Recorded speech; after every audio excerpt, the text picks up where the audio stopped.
Sometimes, the greatest pain isn't losing someone. It's spending years, wondering if they'll ever come back. Imagine waiting, not for a day, not for a month, not even for a year, but for 15 long years. Every sunrise, every birthday, every Christmas, every storm, believing that one day your child would knock on your door and say, "I'm home." Most people would have given up.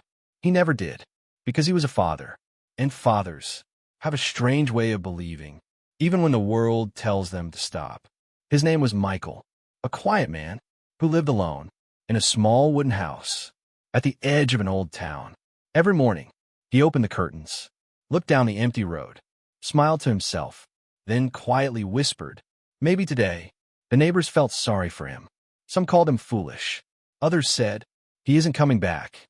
Michael never argued. He simply smiled, because hope was the only thing life hadn't taken from him. Inside his house, time had almost stopped. A faded family photograph still hung on the living room wall. A baseball glove rested on a dusty shelf. A bedroom upstairs remained untouched. The bed was neatly made. The desk stayed exactly where it had always been. Even the old trophy, won at a school baseball game, still stood proudly by the window. Everything waited, just like Michael did. 15 years earlier, this house had been filled with laughter. Daniel, Michael's only son, was bright, funny, curious, the kind of child who believed his father could fix anything. But children grow. Dreams grow even faster. Daniel wanted more. A bigger city, a richer life, more money, more freedom. Michael wanted something different. He wanted his son to finish school, learn a skill, build a future, one careful step at a time. Neither of them realized their love was slowly becoming an argument. Every conversation ended the same way. "You don't understand me. I only want what's best for you. You want to control my life. I'm trying to protect you." The distance between them didn't begin the day Daniel left. It began with the words neither of them knew how to say. One rainy evening, everything finally broke. Rain crashed against the windows. Thunder shook the little house. Dinner sat untouched, as silence filled the room. Then Daniel stood up. "I can't live like this anymore." Michael looked at him, confused. "What do you mean?" "I've already decided. I'm leaving tonight." Michael laughed nervously, thinking it was another argument, until Daniel walked upstairs, opened the closet, pulled out an old backpack, and began filling it. Shirts, jeans, a photograph of his mother, his baseball glove, his passport. Michael followed him upstairs. His voice trembled. "Daniel, please, let's talk." But Daniel didn't stop. "I've wasted enough time. I want my own life. You'll understand someday." Michael stepped closer, his eyes filled with tears. "You already have a life. It's right here." Daniel looked away. "No, this place is too small for my dreams." Michael reached into his pocket, pulled out a worn leather wallet. Every dollar he had saved that week. Only $83. He placed it in Daniel's hand. "If you're really going, at least don't leave hungry." Daniel stared at the money. For a moment, his expression softened. He almost stayed. Almost. But pride can be louder than love. He zipped the backpack, walked downstairs, opened the front door. Rain poured into the hallway. Michael stood behind him, not angry, not shouting, only afraid. He whispered, "If you leave tonight, promise me one thing." Daniel stopped. "Anything, no matter how long you're gone. Never believe there isn't a place waiting for you here." Daniel couldn't answer. He stepped into the rain. The door slowly closed. Michael remained standing there, long after the sound of footsteps disappeared. He believed tomorrow his son would come home. He had no idea tomorrow will become 15 years. The next morning, Michael woke up before sunrise. He walked to the front door, unlocked it, opened it, and looked down the empty road. No footsteps, no suitcase, no Daniel. He smiled anyway. Maybe he's still angry. He'll come tomorrow. Tomorrow became another week, another month, another year. Yet every single morning, Michael opened that same front door, and every evening, he left the porch light on, just in case. His son needed help finding his way home. Life moved on, but Michael refused to let hope grow old. Daniel's bedroom remained exactly the same. Every Saturday, he dusted the shelves, folded the blankets, opened the windows to let fresh air inside. He even replaced the old curtains because he thought Daniel might like the new ones. To everyone else, it was just an empty room.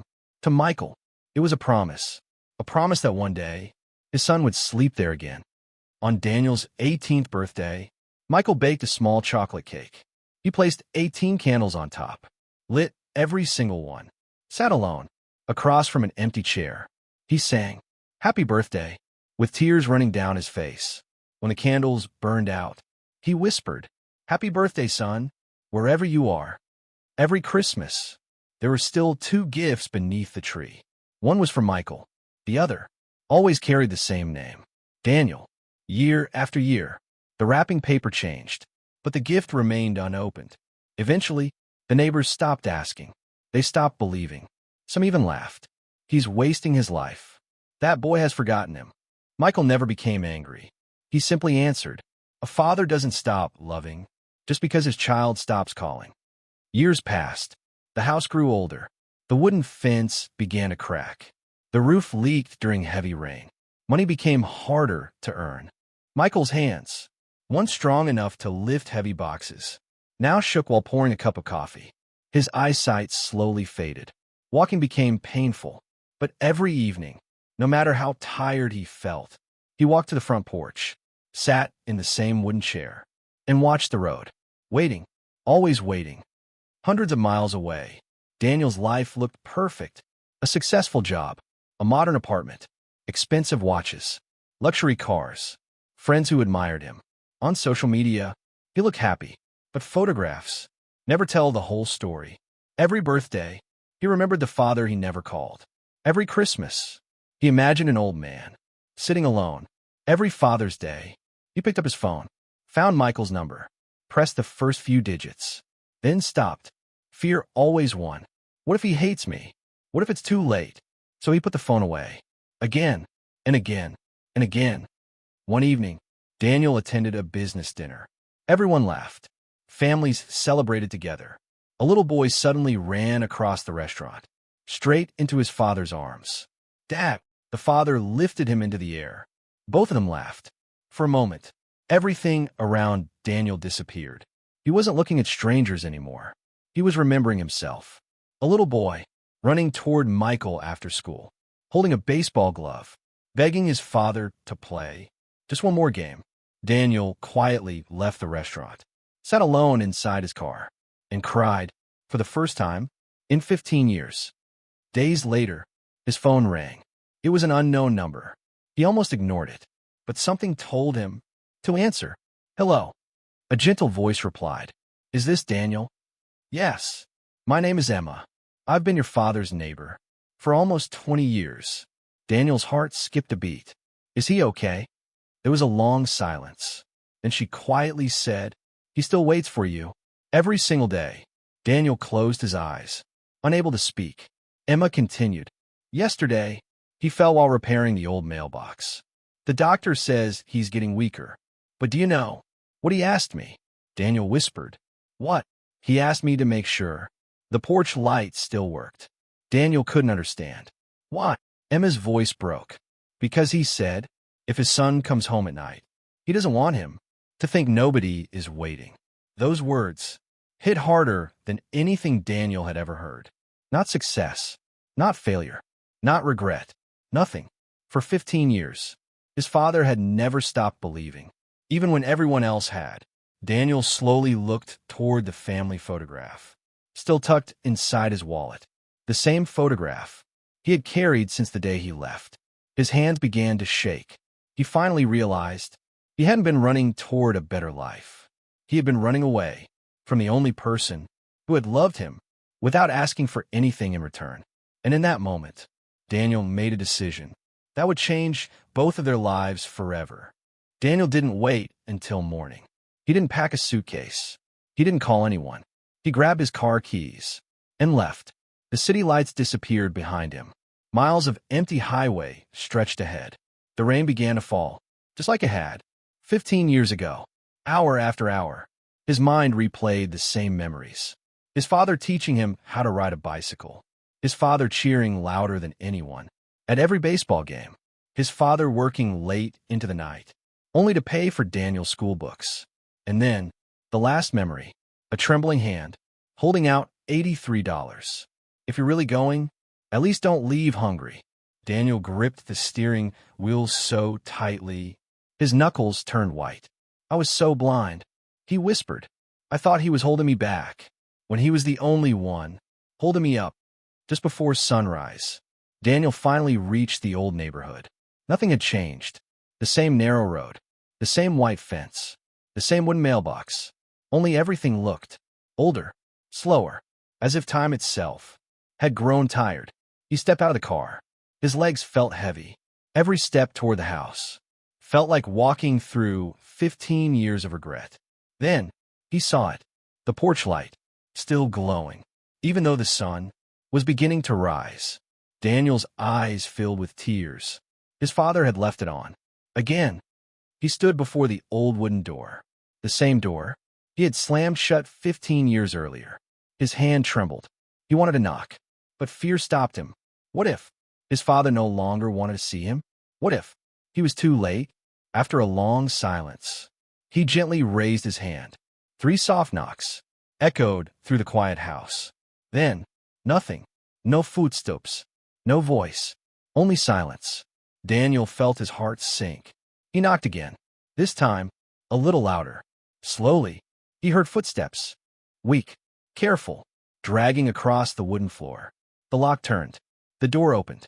Standing there was Michael, his hair completely white, his shoulders bent with age, his hands shaking. For a few seconds, neither of them spoke. They simply stared at one another.